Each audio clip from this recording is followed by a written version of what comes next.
Welcome, Culture Power people. I am so excited to introduce to you Stephanie Land today.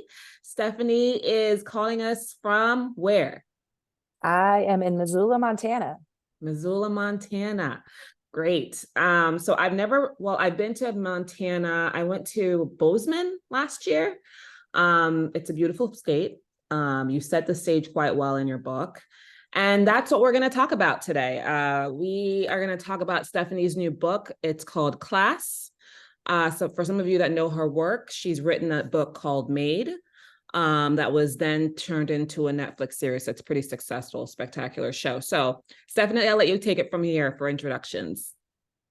Yeah, like she said, my name is Stephanie, and the first book came out in 2019, and then Class is very much kind of like we're calling it the sequel and the origin story of Made, because in the new book is I go through like my senior year of college, and that's also where I first started writing about being a house cleaner. So it was kind of fun in that aspect, and focuses a lot on the hoops and barriers that I had to jump through just to get to my physical self to class.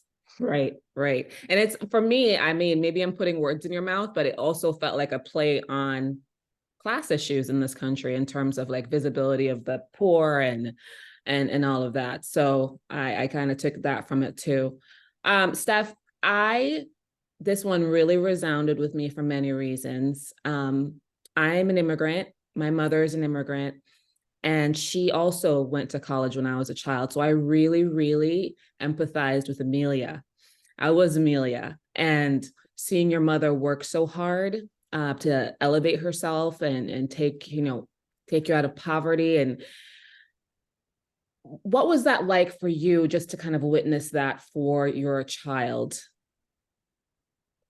Well, I mean, there was a part of me that I hoped that she understood, and I hoped that she would remember parts of it. Like I hoped that she would remember the graduation ceremony and really anything. Yeah, yeah. But I mean, she was so little. She was only 6. So um I think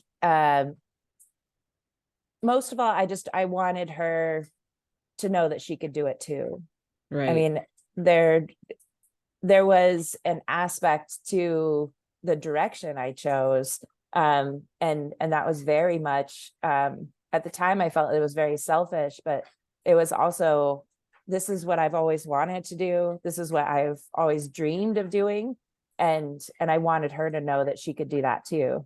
Right, right. I mean, as a kid myself, as a grown woman now, what I saw from my mom, I don't know if I remember all the nuances of it, but just that she made it happen regardless. That's what really stuck with me as a woman, as a person. And then the support network of friends to help you through that. It sounded like from the book that you didn't have quite as supportive as you anticipated from your family. Is that true? Well, I mean, yeah. I, I I wouldn't say I had much support with them through my entire adult life. Okay. If I did, it was because of a kind of a drastic situation where like we were homeless or I was in the hospital or something like that. So I was kind of accustomed to just kind of knowing that not only can my family not afford it, but they were not ones that I could reach out to. So There is a scene in the book. they made that clear to you throughout your young adulthood before you went off that. Yeah, I mean, I think most of all, I knew that my role as a child who was growing up in their house would be that I would get a job and support myself.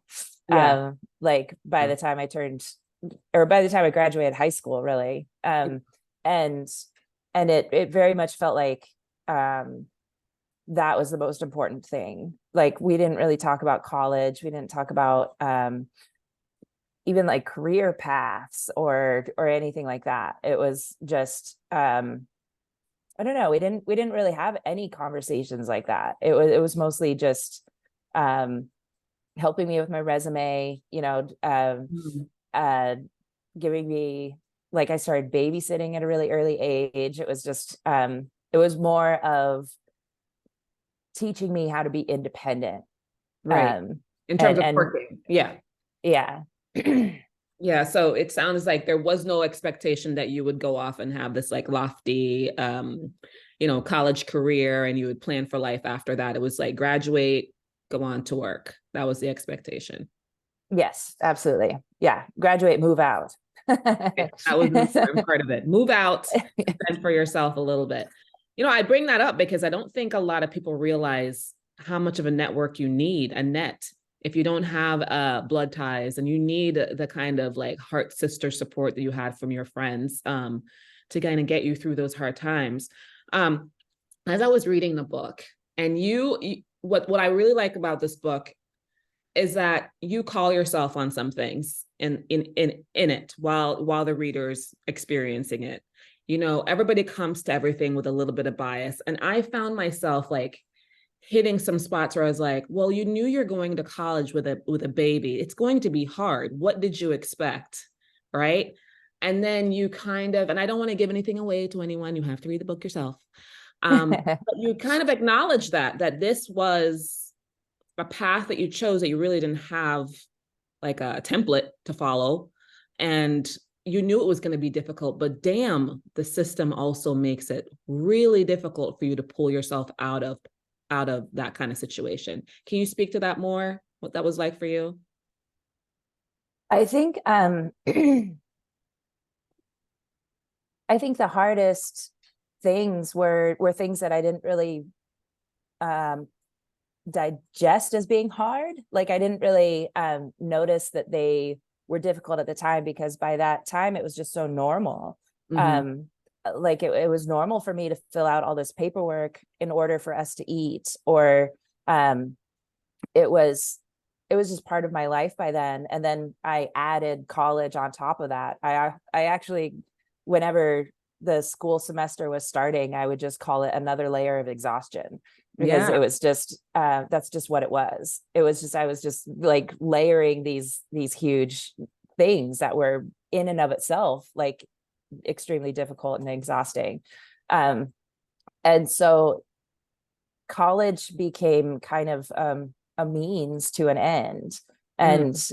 And um, it wasn't necessarily, I didn't have a lot of faith that it would just magically get me out of poverty, but like, I knew that I had to finish. Like, I couldn't get that close and not finish. Like, it's just, I mean, I obviously could have, but for me personally, it was just like, I've got to see this through no matter what it takes. Like, I've got to graduate. I've got to get the degree. Um, and it became extremely hard to juggle um, all of the things that I had going on in my life. Like, it wasn't just having a kindergartner. It was, getting her to school and then feeding her and then like dealing with her dad and all Right. of these other things that I had going on. So I I guess it was just it wasn't like it wasn't weird. It Yeah. was it was Something you just, had to this is do. what I need to do. Right. Yeah. Right. Do you think you would have been able to manage that kind of bootstrapping without Amelia there? Because it Uh seems, well, yeah, I kind of always did. I mean, my whole adult life, I had, well, I mean, before I was like, when I was, as soon as I could drive, I had multiple jobs. yeah. Like, I had 3 jobs in high school. I had, throughout my 20s, I worked double shifts. I was always working. Because it, even when you're a single person, it is pretty expensive to support yourself. Yeah. So Yeah. like, that's Especially always in something. Montana. Yeah. Oh, I was in Washington State. So, but, or in Alaska. But a lot of people that I have seen comments about, like, they'll say things like, well, why didn't she just go to school when she was in her early 20s? And it was just like, well, I didn't have the resources for that then either. A lot of And then, people like that, by the way. Hello. yeah, Everybody can just go to college right after high school. Yeah. right. Yeah. So it was just kind of like I was doing what I needed to do. Um, and then, I suddenly had a job, or I had a need to be able to do a job within daycare hours. Yeah. And those were more professional jobs. And so I figured I needed a college degree in order to do the 9 to 5, Monday through Friday. Yeah. But it sounds like you have always wanted to be a writer, right? So, Yeah. But I mean, before kids, or before I had my oldest, it was just I knew that I was going to like kind of settle down to be a writer someday. Like I just thought that yeah. that was something that people do when they're older and more interesting. uh, and so like I just figured I would live a life that could be written about, which is kind of what I did, I think. But I had no idea you could go to school for it. Like I had no idea you could have a career as a writer. Like I didn't know how anything worked. I just knew that that was what I was. Right. Well, it sounds like you're no stranger to hard work. So you always had, like you said, multiple jobs. You knew the grind, so to speak. But what you didn't, and what I think a lot of people don't understand, is the grind of living on assistance, public assistance. There are a lot of assumptions made about people living on assistance, right? That you're hogging up with like wine and lobster and things like that. How did, once you got into the system, so to speak, and you started to get all of these food stamps and I mean, some of the things you describe are kind of like soul crushing, like, being unable to eat or until a certain time. And what was your recourse then? I mean, did you have any kind of, what we see in the book, is that was just it for you? Did you have any kind of like mental health support for you to like withstand like the barrage of like the system trying to hold you down? No, if I did acquire some type of mental health support, it was usually, I think the college, like you would get like 4 sessions Mm, or less. Sometimes it was mostly like you would go there and say, I'm really sad, and they would send you home with a couple of samples and like maybe a prescription. mhm. And that was really it. For my scholarship in college, I was kind of required to have a domestic violence advocate who I saw on a regular basis. Mhm. um, but even that was, a couple of times a semester just to check in on things. There was never any regularity.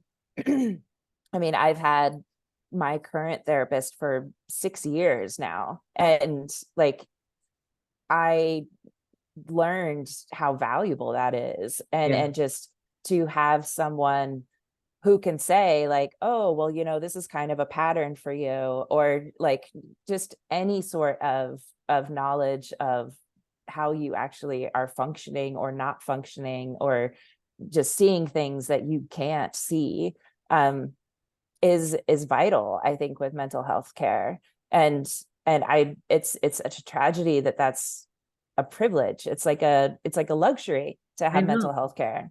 It's not, it's a sickness. It's what keeps people poor, essentially, right? So now that you've had the insight, because you went from a working class family, your mother, it sounds like, was the first person in your family to go to college. Yeah. So there's a college bound person there, then you, and now because of the success of Made, and probably because of the success of Class, you're changing stations, right? Potentially financial brackets, so to speak.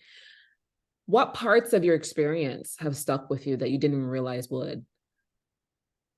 um some of the hardest things were, when the pandemic started.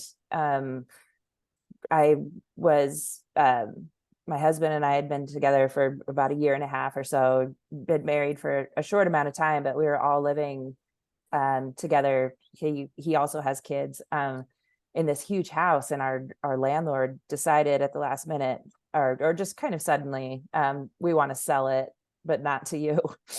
and and so I had to find housing, and um nobody would rent to us, so I ended up buying this house. And um it's like kind of a nicer neighborhood. It's like the one that we used to trick or treat in, like it has all the nice houses. And it really bothered me, I think, because I was becoming a person that initially could have been my client.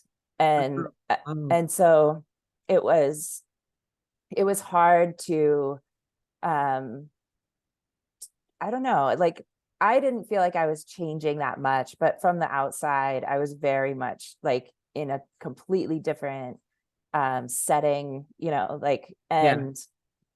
Um and it was just this like negative self-talk began, because it was like I'm soft now. Like I You were don't so have, hard before.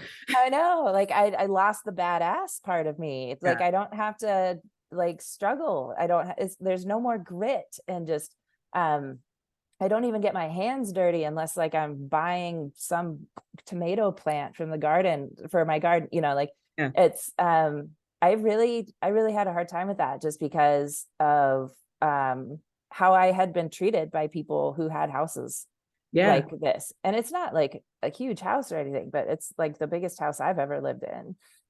So um and so like I really had a difficult time with that. And then I also had this book that I needed to be writing, and I was under contract for, um and I couldn't do it. Like I couldn't produce. I was completely blocked. I had Mm, 4 pregnancy losses in a year, and mm. then the pandemic, and all of that. And I also realized that I still identify so much of my value as a human being with um the amount of work that I'm able to do, like Yes. physical work. Yep. And just because all of my dignity, all of my value in society, for so long had been wrapped up in the amount of work that I could do, and just any work, Yep. like physical or just producing pages. Um, Yep. and not being able to do that in a much more privileged situation, like, really messed with me for a long time. Like I'm sure. i I had to work really hard at giving myself some grace, and um readjusting kind of how I saw myself as a person. Right. Because you probably, since your high school days, it sounds like you had been a worker, right? You always had multiple jobs. I mean, I see this even in my mom. Mom, if you're listening, I see it in you still. It's just she defines herself by how busy she is and how much she can eke out. And if she doesn't have that, she doesn't feel like she's valuable. And I think it goes back to that, like, let me prove myself. She also has the most degrees you've ever seen in anyone. It's kind of constantly proving herself in that way. So I relate to that. Let me also say I'm really sorry. I also read about your pregnancy losses, and I know that's tough to deal with. So I'm sorry about Yeah, that. thank you. Of course. So I also think the book couldn't come at a better time because, we've got these, as you can see on the news in the world, we're at this crisis point where the world is too expensive. The gap between rich and poor it's ridiculously enormous. Everything is a touch point now because of economics, right? Or partially because of economics. There's so many disparities. What do you think about the person who might be in your shoes right now, who may not have the support that you have or you had at that time in your life? What kind of insider scoop can you tell them, other than to just pull up their bootstraps? I really wish that I had asked for more help. Yeah. um I wish that I was so scared of being honest. I was scared of telling people that we were hungry, because I thought Child Protective Services would come knocking at my door, Mm-hmm. because I was suddenly a neglectful parent, or I wasn't taking care of my child properly. Um, and so I never said anything. But I've had a lot of people tell me over the years, like, if only I had known, I would have offered to babysit more or something. And I really want to believe that that's true. Yeah, So yeah, like, and I think, you know, there's a lot of value in talking about your struggles in a very open way. I think that was something kind of beautiful that happened with the pandemic, is suddenly, you know, we were all talking about having anxiety and depression, and you know, now mental health isn't a punchline. And yep. so but what if we did that with like financial struggles? And there's a Facebook group for my town that is just a community network where people can anonymously post like, I can't make rent, I can't pay my electric bill, can anybody help me? Wow. And I see so many people doing that, and I just, it sucks. I mean, it definitely sucks that people are in that position.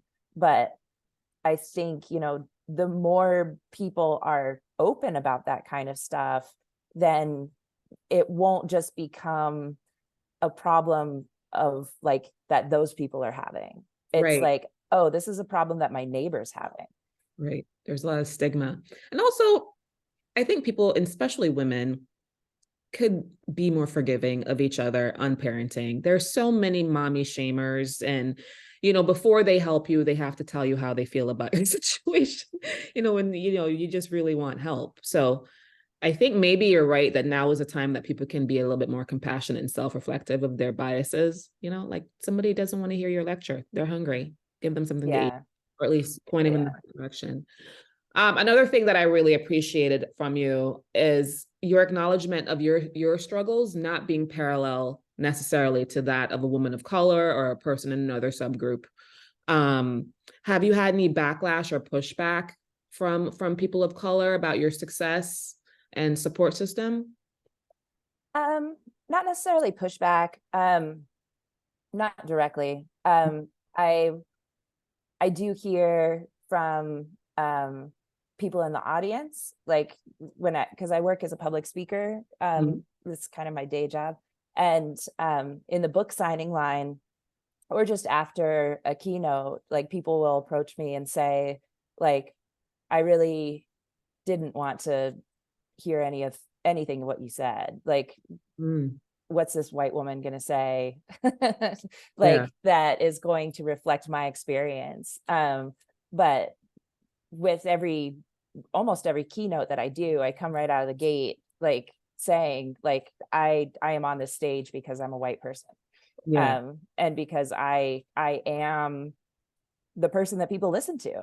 yeah, And I just talk about how that needs to be reversed. And you know, they need to have someone in their community on stage, they need to have a person of color on stage, and that we need to listen to people that we usually don't pay any attention to, really. Um and um so you know I definitely know it's there, but I try to just acknowledge it as much as possible. right. There's a tendency to make people invisible, period. And I appreciate you for doing that because it's tough. You hear many stories. I work in this nonprofit, and I hear many stories, and yet only certain stories are surfaced, right? So it's good that you're making space for other people. So the type of books that you write, are those the types of books that you read? Yeah, absolutely. I mean, Memoir? I don't really read that much fiction. I read memoirs, like textbooks, even still. Like, and it's the stories that I'm interested in. Like, I've never been one for fantasy, or like even as a kid. Um, I really love stories that could possibly be real. Yeah, So if I read any fiction, it's more of a reality based fiction. But when, I don't know, during that time period that I was like, well, I'm going to grow up and be a writer, the books that I always loved the most were the breakout memoir or novel of a woman writer. Mhm. And watching that kind of evolve over the last couple of decades, especially, I think has been interesting, but also the way that people refer to it is still kind of the same, Yeah. like the chick lit, or like like people still refer to me as a blogger Oh instead my of like, God. so like it's, there are terms that people still use to kind of cheapen the writing.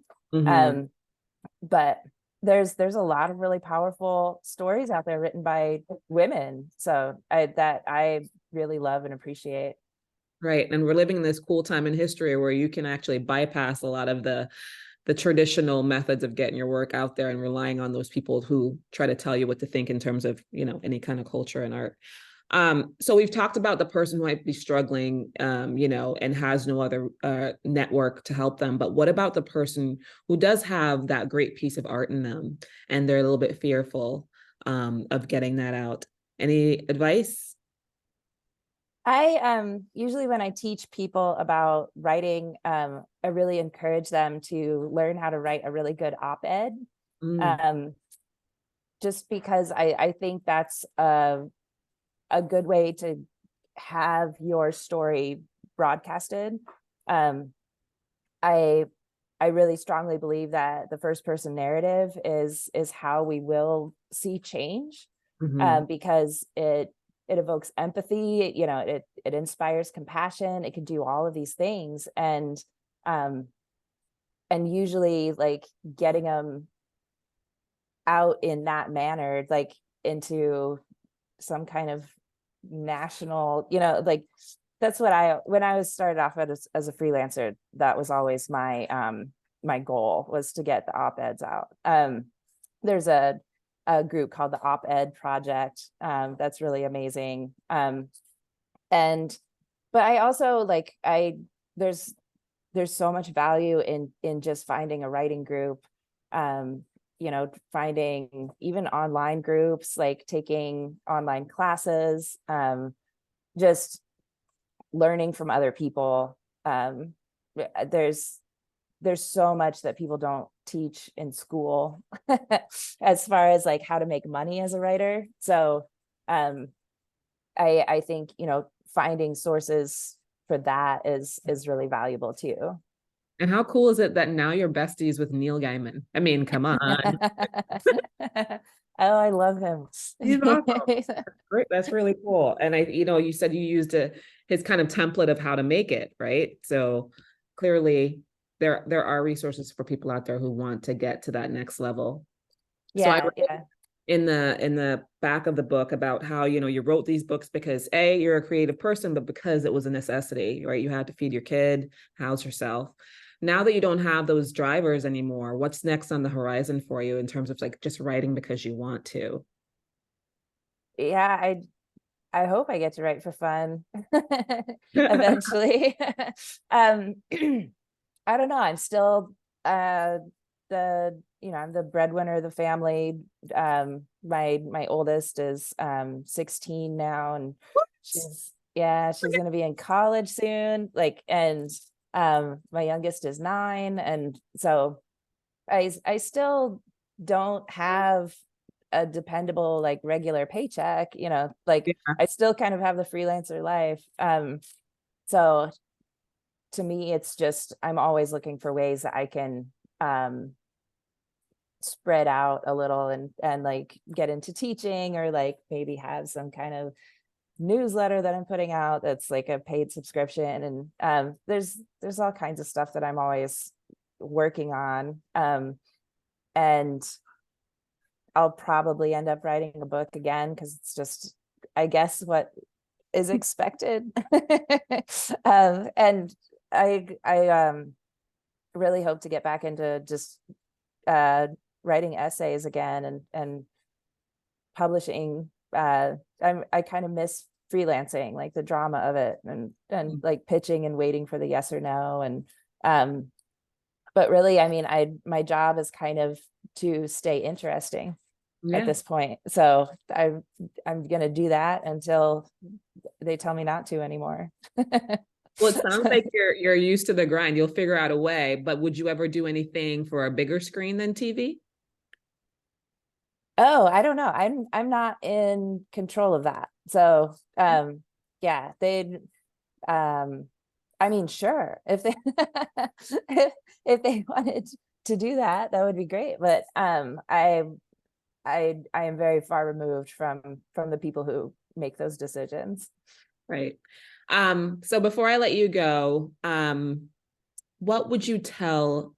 I'm going to ask you two questions that I didn't tell you about before. One of them is, what would you tell 8-year-old Stephanie about her future? Um, and what would you tell 21-year-old Stephanie about her future? um, so 8 years old, that was like around fourth grade for me, probably. I started school when I was 4. And actually, it's funny, my fourth grade teacher and I reconnected and have had several conversations because he is kind of the person who made me realize that I was a writer or wanted to be a writer, Right. because he forced us to keep journals and write short stories that whole entire year. And it was just kind of like, well, I really like this form of communication. Yeah. And uh, I don't know what I would tell her, like probably to give up the little puffy cute diaries and get some get some real journals, stop writing about boys, um Yeah. and 21-year-old Stephanie, man, I don't know, I 21-year-old Stephanie was I mean, I kind of miss those years, you know. I was working in a coffee shop as like dabbling. I was taking like a college class every once in a while. Yeah. um I don't know, I would probably tell her to go to school to be a writer. Start now.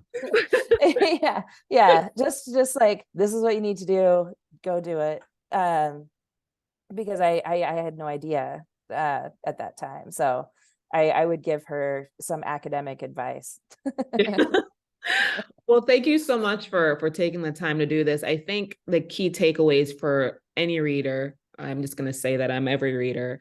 A lot of people really just don't understand what it takes for some people out there who are living in this world, in this country, what it takes to get up in the morning, what it takes to continue through their day, to get a meal, to work. And we're talking about the working poor, the working class here. We're not just talking about people who are not working, to get through life. And there are a lot of assumptions made. But there's also, light at the end of the tunnel for anybody who needs to look forward. I really appreciated you sharing about the domestic violence calls going up, because are we saying they're related? Maid comes out and girls are saying, you know what, enough is enough. And it doesn't mean that he hit me emotionally over and over again, right? So there are resources out there for you, listener. And if you need help, reach out and we'll try to make that happen for you. Any parting words, Steph? Oh, I love what you were saying, and I there's a lot of power in reaching out, but I also think there's a lot of power in being a person who someone might reach out to. So I don't give advice to survivors or, what they should do and how they should get out, but I do advise people to try and check in constantly and just be a person that someone will reach out to when they really need it. Great, great advice. Thank you, Stephanie. Take care of Thank yourself. you. Thank you. You too. Bye. Bye.